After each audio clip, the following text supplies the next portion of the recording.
Commitment. It means taking a stand. Taking a stand for you. It means delivering.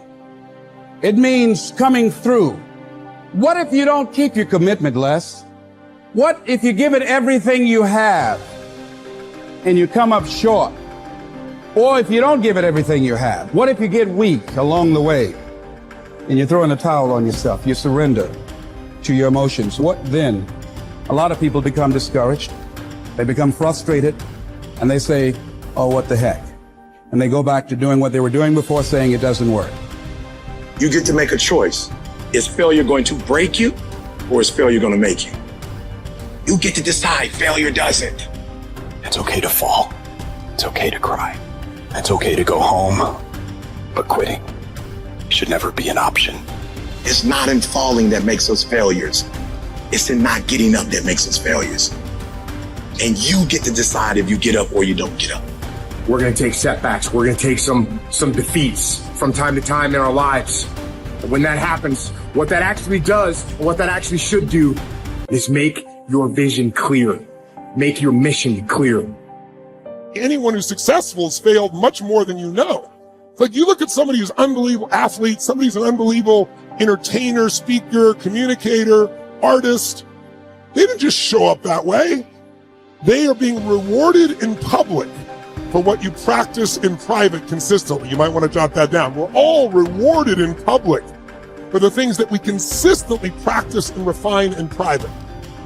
And so you see that person, you think they're a genius, but if you watch, they've been failing more than anybody else. They just failed more often, so they learn quicker. You've got to tell yourself, despite the circumstances, the situations, you have to tell yourself that I'm not going anywhere until I get to go. Until I make my dreams become a reality, I'm not quitting. I don't care how much money I have to invest. I don't care how much time I have to invest. I'm going to continue to do this until I become successful. You can pretend that you care, but you can't pretend that you're there. The only way you can be there is to show up. And what I'm asking you to do for me, you will never be a failure if you show up every single day. Every single day when I come, I show up and I let failure know. Failure is not an option. You can't even let it sink into your brain, not even a second. You have to know that this thing is going to work. Come hell or high water, whatever it is that I set out to do, it may not happen in 6 months, it may not happen in a year, it may not happen in 2 years, but at some point, my dream is going to become a reality. I can accept failure. Everyone fails at some point, but I cannot accept not trying. When you've tried your best, when you've given 120%, you should never feel bad. You pick yourself up, you look at it from another perspective, you come up with another solution, and you go at it again. You're a problem solver. You're not soft. You're not weak. You don't quit. You don't surrender. You fall 7 times, you get up 8.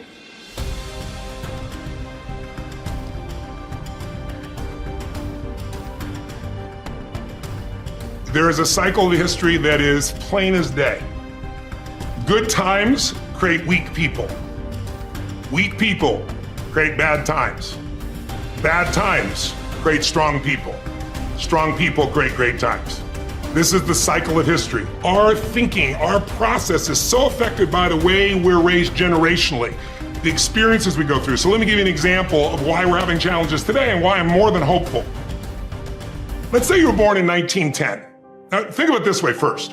Remember I talked about pattern recognition, pattern utilization, pattern creation. What gave humanity its greatest jump and its capacity was pattern recognition around seasons. Up until that time, we were hunter-gatherers, barely able to survive. It all depended on what was happening in the environment. We were dependent on the outside world. But once we understood the seasons, that planting in the springtime and then taking care of through the summer, boy, in the fall you can reap. And then there's gonna be winter, you gotta hang on to this stuff so you can survive. Once we recognized that pattern, humanity transformed. Communities were created, eventually cities and countries and states, right? So think of it this way. There's also a pattern of your history as a human. 0 to 21, 19 to 2021 is a springtime where everything's easy. It's easy to grow. Growth happens, you don't have to do squat. Your body grows, life grows. And some of us had a more protected childhood, some of us had no protection. We had to step up and take care of things when we were 7 or 8 years old. But regardless, overall, it's a time in which people look out for you, you're taught things, you consume what you're taught. But once you come 19, 20, 21 roughly, and sometimes it's 16 for some people, 25 for others, but you get the picture, you enter a new season of life. You go to the summertime where you start testing and go, well, this is what I was taught, but do I really believe this? You know, this is what people say, but now I'm in a relationship, you know? And so all of this next 20 years is an explosive growth period if you work at it from 21 to 41. From 42 to 62 is a reaping time. If you planted really in the spring and you pushed hard through the summer, you're gonna reap. Now, if you didn't plant in the springtime, you're gonna weep in this season.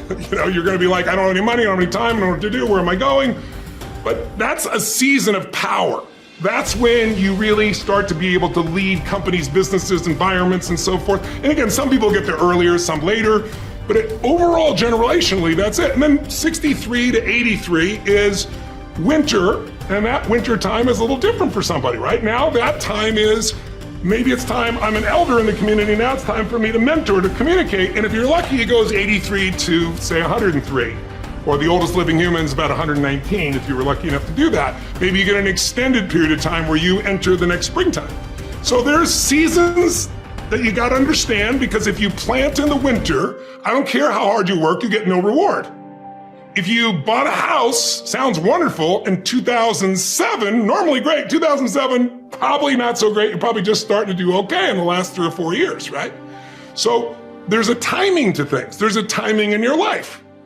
There's also timing in history. So imagine you were born in 1910. When would you come of age? 19 years old, 1929. What did you grow up with? World War I ended during that time, the whole world celebrated, and the roaring 20s began, and you're in your teens, cars, radios, parties. You can't wait to turn 19, 20, 21, right? And what happens? For that generation, right at that stage of life, the whole game, the wolves pull out from it, and people are jumping out of buildings, the economy goes to the floor, we got the Dust Bowl. But it didn't end there. Because what happened when they were 29? 1939, World War II. And you and I are too young to know it, but those around know that it looked like we were gonna lose. Hitler was storming across Europe. It looked like life as we know it was over. And these people went overseas and became heroes. They faced such unbelievable, they were thought as flappers, they were thought as weak, they were a lot like a lot of the generation that you see today, the Z generation, not so much because they're just coming up, right? But the millennial generation, by older people, they see them as weak, they're snowflakes, they're this and they're that, but they have technology, they have insights. And when the outside world is demanding enough, not yet, because they're still fearful, they will grow. And that's when things change. And so the season occurs. So think about the difference between the 30s and the 40s versus the 50s versus the 60s as we came after 63 into an American summer as a different mindset versus the 80s to the 2000s, 2010. So we're right now halfway through winter. We're in another winter. It starts financially. Now it's gone to health, but we're far from it. It's going to be war. And it might be cyber war, it might be full-on war, but there's zero question that China and the US are on a collision course that's going to shape the direction of humanity. And so the people that right now are alive today are gonna have to grow in that environment. I really think we're at a season where there's gonna be a whole new level of growth. And what I just want to do is be one of the many sources that can give people perspective, because here's the problem. A year ago, people thought we were coming out of, got vaccines now, and we're coming out of COVID, and it's going to be all over now, and people are excited. But now, after going through 2 years of this, there's a lot of people now that no longer have a compelling future. Like, people talking about New Year's resolutions, most people don't even have one. Because it's like, they never followed through anyway, right? But at least they had something to look forward to. They're starting to get into learned helplessness. Learned helplessness is when something is so bad over and over again, you start thinking the problem's permanent. No problem is permanent. Or you start thinking the problem's pervasive because I haven't handled my finances, my whole world's over. Or because my relationship's bad, my whole world's over. Your life is bigger than that. Or all this is happening because there's something wrong with me. When you get to that point, you stop trying. And so my goal right now is to shake that up for people. People need a new perspective, and you can't do it by just sitting and thinking. You gotta move your body, you gotta change your energy and your focus, because low level of energy, I don't damn how smart you are, you're not gonna use all your ability. But if I get you into a higher state of being, mentally, emotionally, physically, then all of a sudden you start remembering who you are and you start coming up with answers that you never even thought were possible before.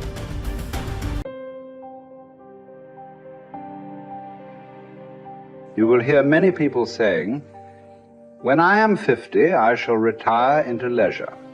When I am 60, I shall give up public duties. And what guarantee do you have of a longer life? Who will allow your course to proceed as you arrange it? Aren't you ashamed to keep for yourself just the remnants of your life and to devote to wisdom only that time which cannot be spent on any business? How late it is to begin really to live, just when life must end. Stop letting yourself be distracted. That is not allowed. Instead, as if you were dying right now. Stop allowing your mind to be a slave, to be jerked about by selfish impulses, to kick against fate and the present, and to mistrust the future. In your actions, don't procrastinate. In your conversations, don't confuse. In your thoughts, don't wander. In your soul, don't be passive or aggressive. In your life, don't be all about business. It is essential for you to remember that the attention you give to any action should be in due proportion to its worth, for then you won't tire and give up if you aren't busying yourself with lesser things beyond what should be allowed. Putting things off is the biggest waste of life. It snatches away each day as it comes and denies us the present by promising the future. The greatest obstacle to living is expectancy, which hangs upon tomorrow and loses today. You are arranging what lies in fortune's control and abandoning what lies in yours. What are you looking at? To what goal are you straining? The whole future lies in uncertainty. Live immediately. The best livelihood, particularly for the strong, is earning a living from the soil, whether you own your land or not. Many can support their families by farming land owned by the state or private landowners. Some even get rich through hard work with their own hands.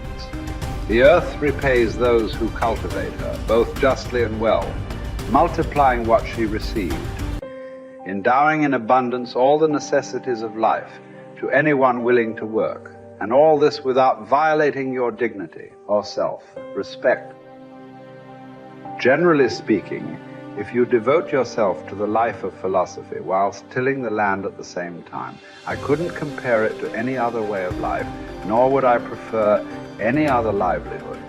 It is living more in accord with nature, drawing your sustenance directly from the earth, the nurse and mother of us all, rather than from another source.